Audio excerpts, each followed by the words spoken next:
I'm gonna be completely honest with you guys.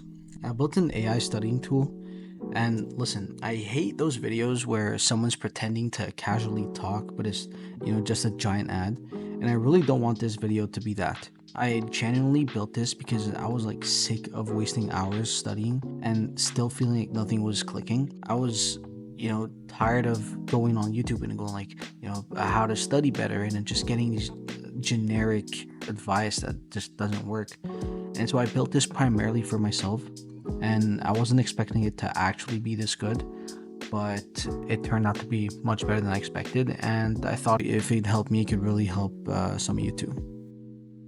The way I see it is if you're studying more than 2 hours a day and still, feeling overwhelmed, then you're probably doing something wrong. Like, trust me, I've been there, reading, rereading, highlighting, and making pretty notes, but none of that really sticks.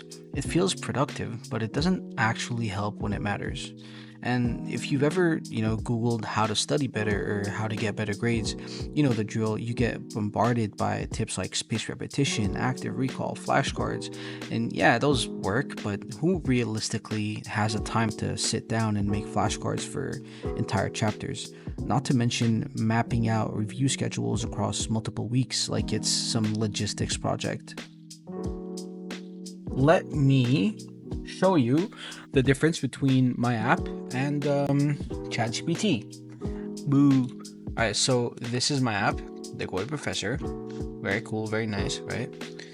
But then we have ChatGPT, right?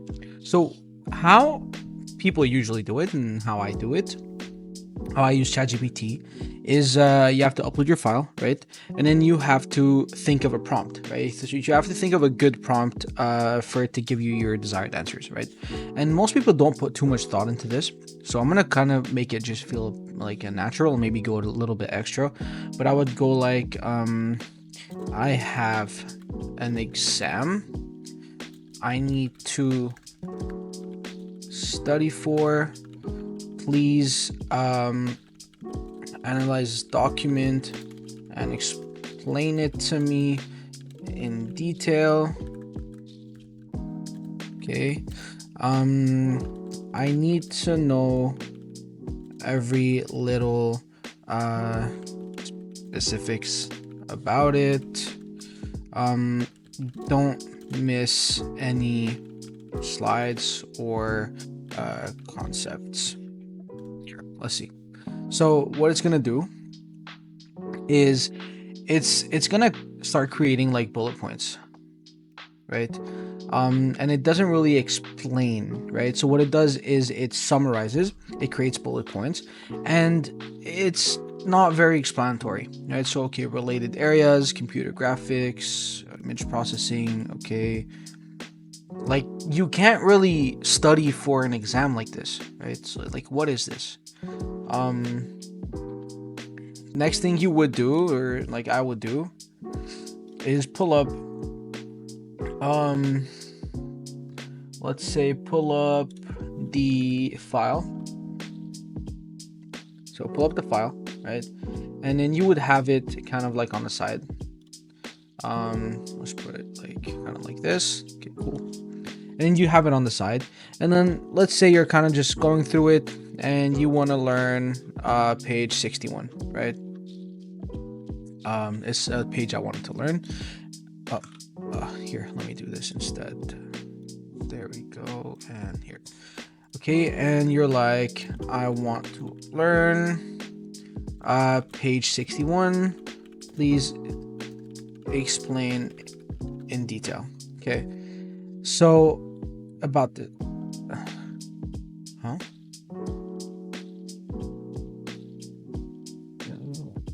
deep learning tools for getting to what even is this?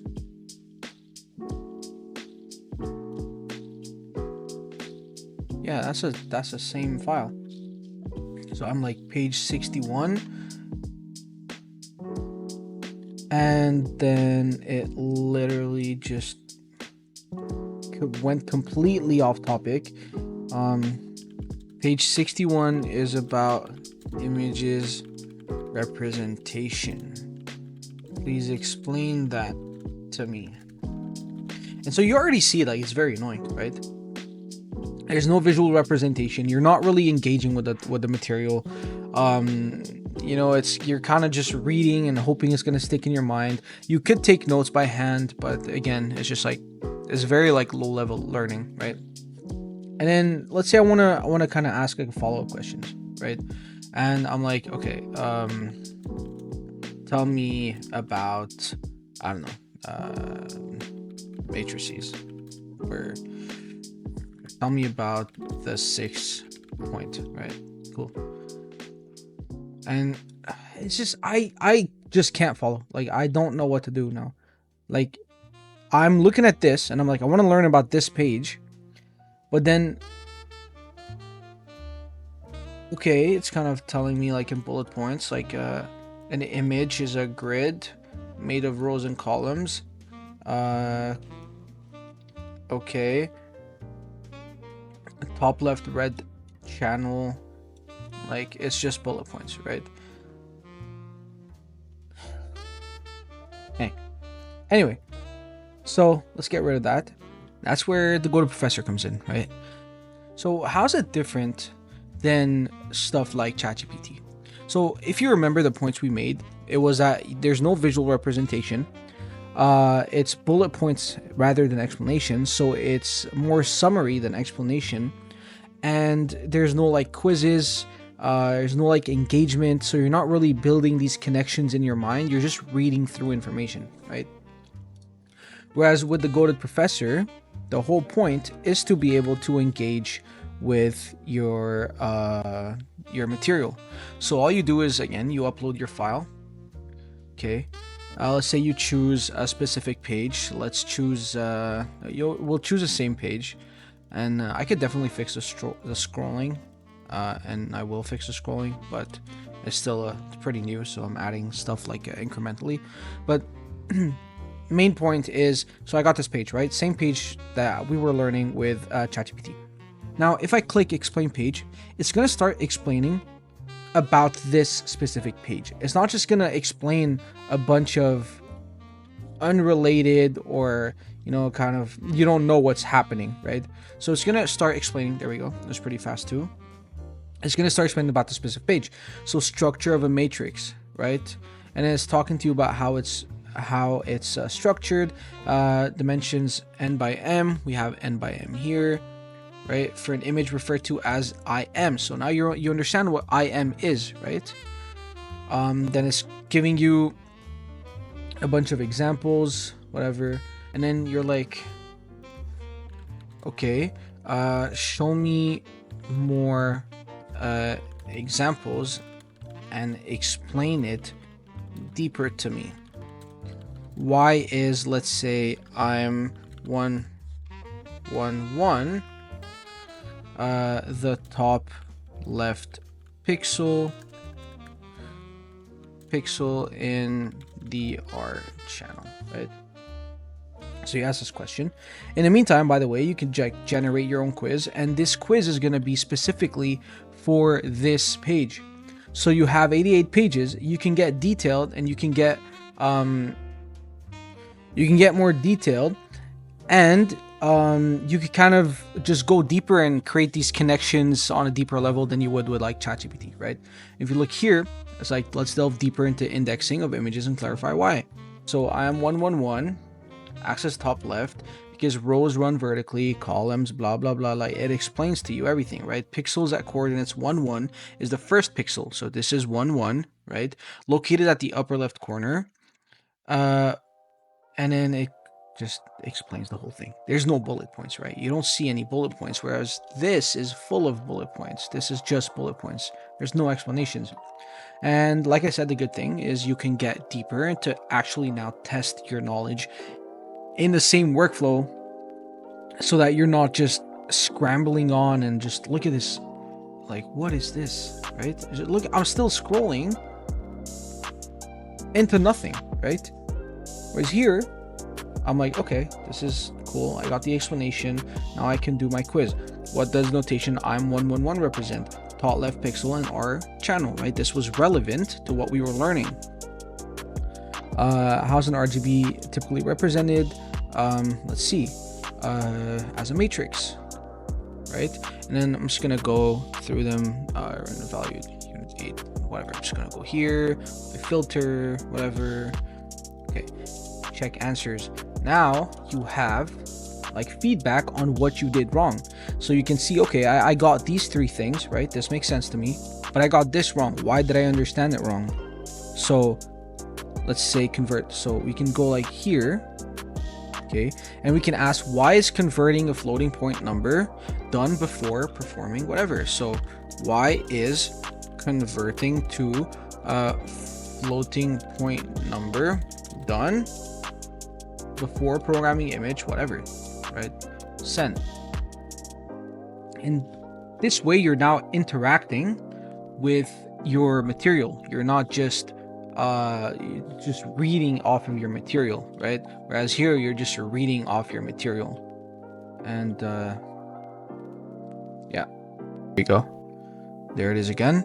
So anyway, converting pixel to floating point numbers, it explains like a professor, right? No bullet points. And then you can just keep going deeper and deeper, no matter like however deep you want, until you understand what's happening, right? About this specific page.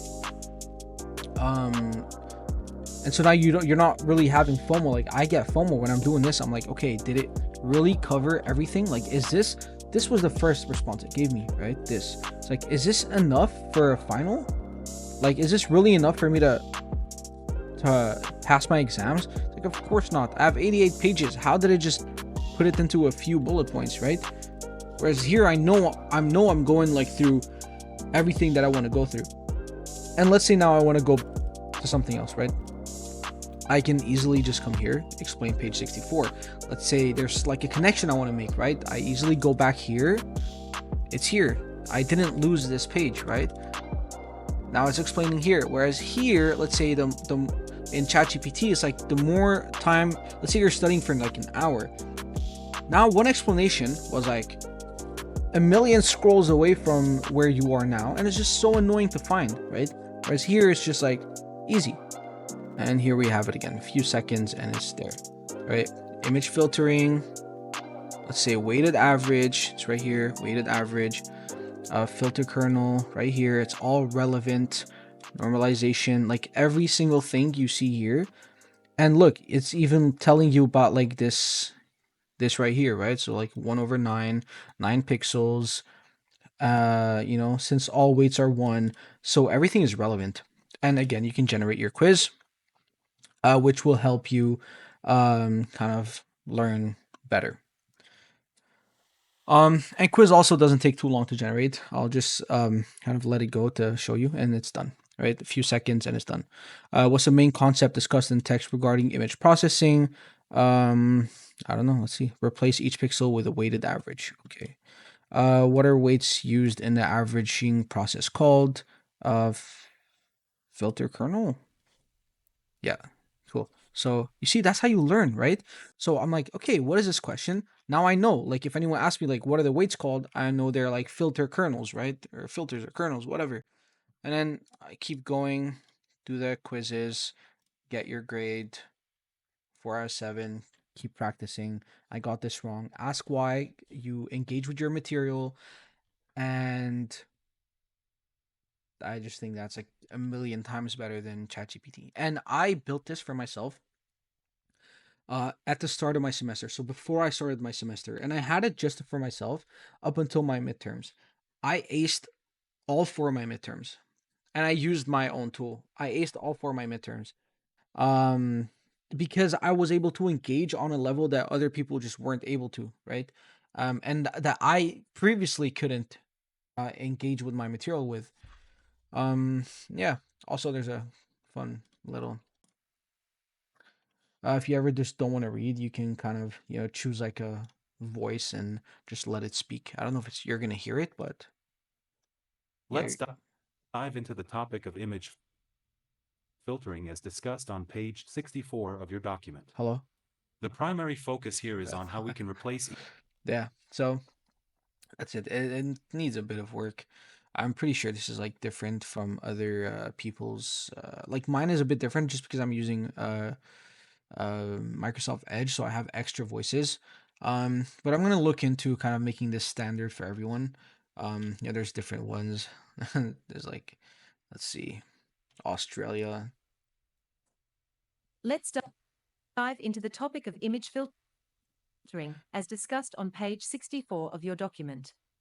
The primary focus here is on how we can replace each pixel in a digital image with a weighted average of its surrounding pixels. Anyway, you get the point, right?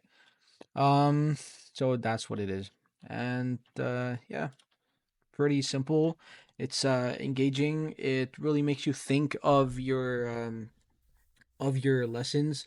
You're not just reading, you're actually using it, right? You're being tested on it. Like you can always test yourself on what you're learning, and it gets really specific because you're on a per page basis.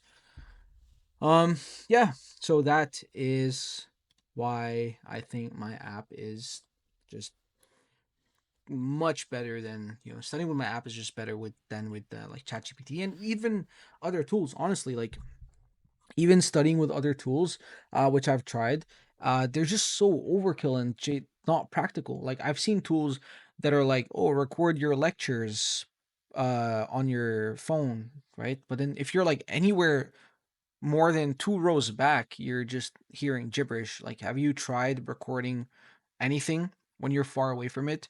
It just does not do well, right? Or I don't know, there's like some other weird ones. All these summary things I don't trust because AI just misses stuff. So I don't trust anything that's summarizing that I can't specifically kind of control. And that's why my app is not summarizing, my app is explaining in detail, and you are controlling exactly what it is explaining. You're not feeding it like huge, like not huge, but like a big amount of pages and just telling it go. You're like, take this one page and explain it to me. So yeah.